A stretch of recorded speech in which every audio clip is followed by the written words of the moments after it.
Hello guys, good morning, Radhe Radhe. Welcome back to my channel. कैसे हैं आप सब? आई होप सब बहुत अच्छे होंगे। भाई स्वागत है आप सबका एक और प्यारे से व्लॉग में।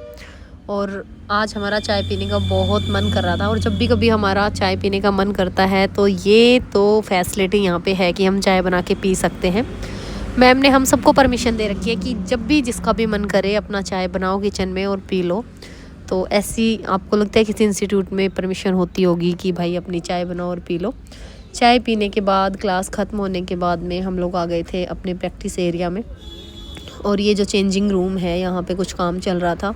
सारे बच्चे अपना अपना काम कर रहे थे, कोई कुछ काट रहा था, कोई कुछ सील रहा था। तो बहुत अच्छा मन लगता है यहाँ पे। मन करता है दूसरे बच्चों को देख के कि हम भी बस अपना काम करते ही रहें। और वहाँ पे जितना काम हम कर सकते हैं ना, उतना घर पे नहीं हो पाता है, क्योंकि मतलब घर ये सोचते हैं कि सो जाते हैं, नींद आ रही है, लेकिन वहाँ बच्चों को देख के मन करता है कि काम कर लें।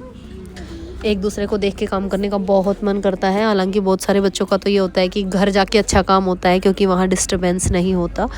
बट मेरा तो इंस्टीट्यूट में काम करने का मन करता है, क्योंकि वहाँ बच्चों को देख के फिर ऐसा रहता है कि यार ये कर रहे हैं तो हम भी कर लेते हैं। उसके बाद मैं बैठ गई थी अपनी मशीन पे, थोड़ा सा काम किया, फिर आ गई मैं घर पे। आज मेरे साथ आई थी मेरी फ्रेंड, और उसने कहा दीदी कुछ भी सब्जी खाने का मन नहीं है, आज मैं मिर्ची बनाऊंगी और आप वो खा के देखना, बहुत यम्मी लगेगी।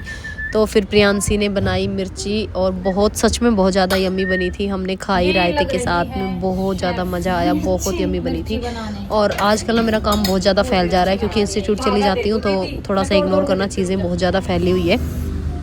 लेकिन जब मैं रात को सोती हूँ तो सब समेट के सोती हूँ, और दिन भर में फिर वैसा ही हो जाता है। तो बस ऐसा ही चल रहा है। अभी जब तक क्लासेस चलेंगी तो भाई घर की तरफ तो ध्यान ज़्यादा नहीं दिया जा रहा है। और यहाँ पे ना मैं अपना जो अनारकली सूट है वो कटिंग कर रही थी घर पे, और नीचे बैठने का मन नहीं था रात के टाइम, क्योंकि ठंड बहुत ज़्यादा थी। और मैं बेड पे बैठ के कटिंग कर रही थी, और मैंने अपनी बेडशीट भी काट दी थी। मतलब मेरे को पहले से ही लग रहा था कि यार मैं शायद काट दूँगी, और मैंने सच में ही काट दी बेडशीट। लेकिन कोई बात नहीं, जब स्टार्टिंग करते हैं किसी काम की तो कुछ ना कुछ तो उल्टा सीधा हो ही जाता है। तो बेडशीट को चिपका देंगे, कोई इशू नहीं है। अभी तो मेरी तो मैम ने बहुत सारी टिप्स एंड ट्रिक्स बताई हैं, जिसकी वजह से हम कटी हुई चीज़ों को भी बहुत अच्छे से मतलब ठीक कर सकते हैं, मैनेज कर सकते हैं चीज़ों को। तो यहाँ पे अनारकली सूट की कटिंग की रात भर में, और स्टिचिंग भी की। उसके बाद में फिर जब अनारकली सूट कंप्लीट हो जाएगा तो मैं उसकी वीडियो डालूँगी, तो आप लोगों को दिखाऊँगी। अभी कंप्लीट नहीं हुआ है, बस उसकी जो कलियां हैं वो जोड़ी है। पूरा 32 कली का अनारकली बनाया मैंने, जैसा कि मैम ने बताया था कि मतलब पीछे 8 कली डालनी है, और 4 साइड में, और 4 साइड में नहीं 16 पीछे और 8 साइड में, 8 साइड में, मतलब ऐसे करके पूरी 32 कली डाली है मैंने भी। बिल्कुल मैम वाले मेथड से ही बनाया, जैसा मैम ने बताया था, एकदम डिटो। तो बहुत सुंदर बना था मैम का अनारकली, और आई होप कि मेरा भी बहुत सुंदर ही बने। तो रात को मतलब हमने 2-2:30 बजे तक अपना काम किया था, मैंने और प्रियांशी ने। ये होती है तो देखो 2:01 हो गया।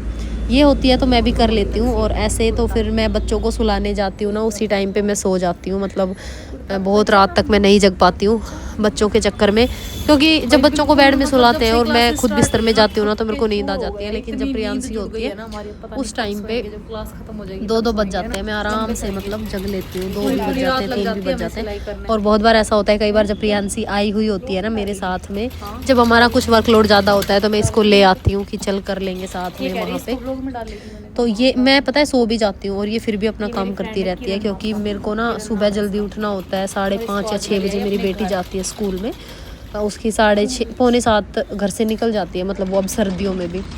तो मुझे ना जल्दी उठना होता है, और प्रियांशी को मैं थोड़ा सा लेट उठाती हूँ, क्योंकि वो सोती है 4 बजे के समथिंग। तो मैंने कहा 4-5 घंटे सो जाए। वो उठती है 9 बजे के आसपास, और मैं थोड़ा जल्दी उठ जाती हूँ, तो मैं थोड़ा जल्दी सो भी जाती हूँ। क्योंकि काम ही मैटर नहीं करता भाई, नींद भी ज़रूरी है, और हेल्दी रहने के लिए नींद तो सबसे इम्पोर्टेंट है। और अगर सोएंगे नहीं, ज़्यादा नहीं पर 6 घंटा, मतलब वैसे तो खैर हमें 8 घंटे की नींद लेनी चाहिए, बट फिर भी अगर आपके पास बहुत सारा काम है तो 6 घंटे तो आपको कम से कम सोना ही चाहिए। वो तो मतलब कंपलसरी है सोना 6 घंटे।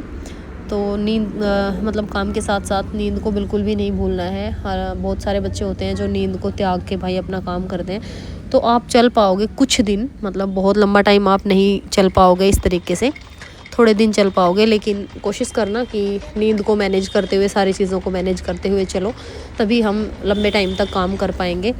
और बस यहाँ पे फिर रात बीतती जा रही थी, और हमारा काम भी कंप्लीट होते जा रहा था, तो काफ़ी अच्छा लग रहा था। ये जो मैम ने आज क्लास ली थी वो मैंने नहीं डाली थी। तो हमारी क्लास में अभी ब्लाउज स्टार्ट होने वाले हैं और ये था क्या बोलते हैं, कौन से वाला कुर्ता है भाई, ये कटिंग हो रही थी, पठानी कुर्ता, पठानी नाम है इसका, मैं नाम भूल जाती हूँ। तो पठानी कुर्ता था। उसके बाद में पठानी कुर्ते की मैम ने कटिंग करवाई थी। उसके बाद में मैम को आज जाना था बहादुरगढ़ ओपनिंग पे और 3 बजे का मैम का वहाँ पहुँचने का टाइम था, बल्कि 2 बजे का ही। तो हम लोगों ने भी सोचा क्यों ना हम भी मैम से मिल के आएँ, और हम लोग निकल पड़े थे मैम से मिलने। जैसे ही हमारी 3 बजे क्लास ख़त्म हुई, मैंने फटाफट अपने घर से हस्बैंड को बोल के गाड़ी मंगवाई और हम तीनों निकल पड़े थे मैम से मिलने। और हमें देख के मैम बहुत बहुत बहुत ज़्यादा खुश हो गई थी जब हमने बताया कि मैम हम लोग गुरुग्राम से आ गए हैं। और मैम ने पहचान भी लिया था, क्योंकि डांस किया था लास्ट टाइम पे रिंकू ने, तो मैम ने रिंकू को पहचान लिया था कि हाँ भाई ये तो गुड़गांव वाले बच्चे हैं। तो मैंने पहले बताया था कि मैम हम गुड़गांव से आए, तो मैम ने कहा कि हाँ मैंने पहचान लिया रिंकू को। तो बहुत मन था मैम से मिलने का। गए वहाँ पे, 1-2 रील बनाई, मैम से मिले, बहुत अच्छा लगा। मतलब मन करता है ना मैम को देख के कि बस मैम को देखते ही रहें, मैम से बातें करते ही रहें। बट ना मैम के पास उतना ज़्यादा टाइम था कि मैम रुक पाते। हम जब पहुँचे थे उसके बाद मैम मुश्किल से भी आधा घंटा या 20 मिनट रुके थे, उसके बाद मैम चली गई थी। येलो आउटफिट में मैम बहुत ज़्यादा प्यारी लग रही थी और मतलब मेरा तो एक्साइटमेंट लेवल बहुत बहुत बहुत ज़्यादा था। ये वाली रील पता नहीं मैंने यूट्यूब पे शेयर भी की है कि नहीं, इंस्टाग्राम पे तो मैंने डाल दी थी लेकिन यूट्यूब पे नहीं डाली थी। तो मैम ना अभी मुझसे कोई पूछ रहा था, कल परसों मुझे मतलब कमेंट आ रखा था कि भाई मैम यमुनानगर में कब खोलेंगी। तो मैंने मैम से ये चीज़ें पूछी थी कि मैम अगली ओपनिंग कहाँ पे है। तो वो सिरसा में थी बहादुरगढ़ के बाद में, और उसके बाद में शायद मेरठ में भी थी। तो मैम ने ये बोला था कि भाई आप सबके शहरों में बहुत जल्दी, तो आई थिंक सबके शहरों में मैम बहुत जल्दी आने वाली है। तो किसी को भी ये सोचने की ज़रूरत नहीं है कि भाई हमें सीखना था तो मैम कब आएगी।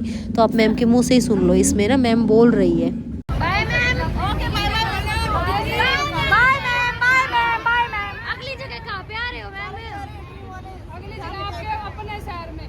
मैम अगली जगह बुक कर दो, फिर हम वहाँ पहले ही पहुँच जाएंगे सिरसा।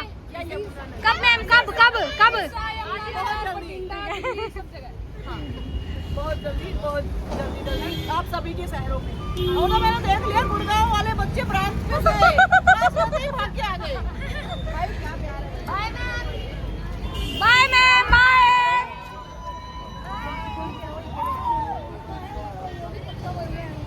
रास्ते में रुकूंगी मैं।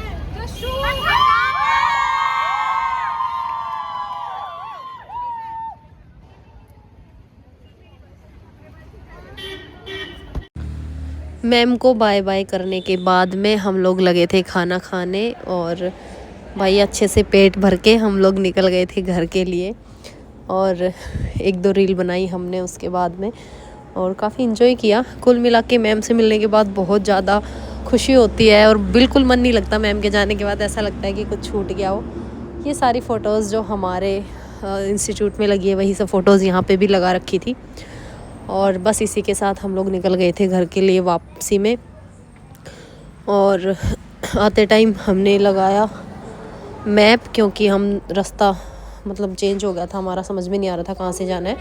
तो हम मैप लगा के पहुँच गए थे वापस हाईवे से घर पे। और मिलते हैं नेक्स्ट व्लॉग में। आज का व्लॉग कैसा लगा, बाय, टेक केयर।